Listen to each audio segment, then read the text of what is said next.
Assalamualaikum warahmatullahi wabarakatuh.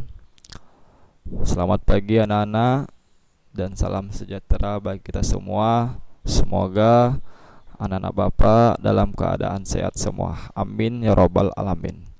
Perkenalkan, nama Bapak Ayub Prayogi, biasa dipanggil dengan Pak Ayub. Bapak di sini sebagai guru biologi khususnya untuk kelas 12.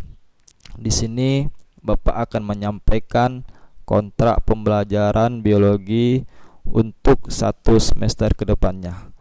Langsung saja Bapak akan membahas KD 31, yaitu menganalisis hubungan antara faktor internal dengan proses pertumbuhan dan perkembangan pada makhluk hidup berdasarkan hasil percobaan.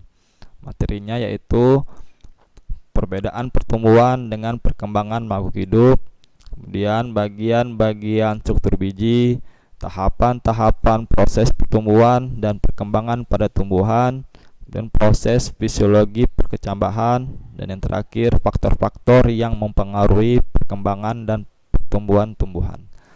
Lanjut, KD 32 yaitu memahami peran enzim dalam proses metabolisme dan menyajikan data tentang proses metabolisme berdasarkan hasil investigasi dan studi literatur untuk memahami proses pembentukan energi pada makhluk hidup.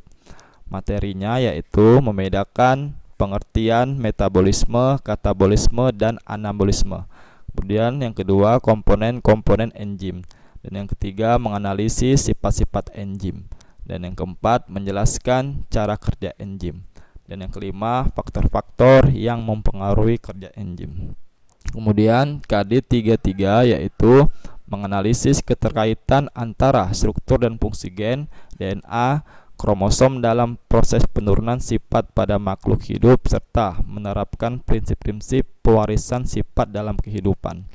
Materinya yaitu yang pertama tentang struktur kromosom, kemudian membedakan bentuk kromosom berdasarkan jumlah dan letak sentromernya, kemudian pengertian gen dan alel, kemudian komponen penyusun DNA, mekanisme replikasi DNA, menjelaskan struktur DNA, dan yang terakhir tentang perbedaan DNA dengan RNA. Kemudian KD 34 yaitu menganalisis proses pembelahan sel. Materinya yaitu pembelahan sel secara langsung atau disebut dengan amitosis dan pembelahan sel secara tidak langsung, dan juga membahas tentang fase-fase pada mitosis, fase-fase pada meiosis, dan yang terakhir menganalisis perbedaan spermatogenesis dan oogenesis. Kemudian KD 35 yaitu memahami pola-pola hukum Mendel. Yaitu yang pertama materinya membedakan hukum Mendel 1 dan hukum Mendel 2.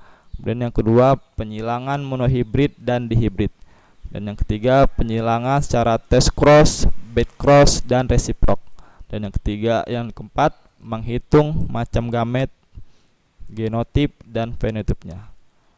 Dan KD 36 yaitu menganalisis hereditas pada manusia, yaitu penyakit menurun hemofilia. Kemudian yang kedua, kriteria penentuan jenis kelamin pada manusia. Kemudian genotip dan fenotip golongan darah sistem ABO, MN, dan resus.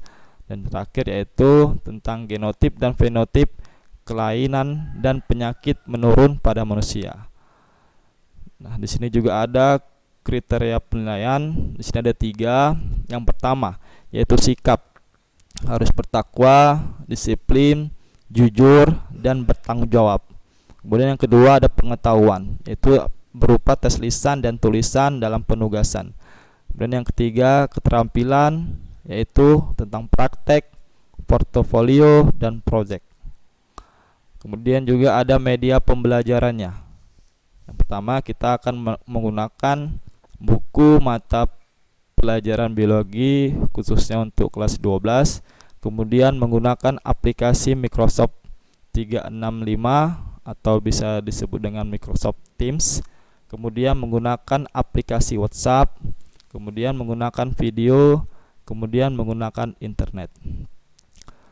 Mungkin itu saja kontrak pembelajaran kita untuk 1 semester ke depannya. Semoga anak-anak Bapak bisa memahami dan mempelajarinya. Bapak akhiri, Assalamualaikum warahmatullahi wabarakatuh.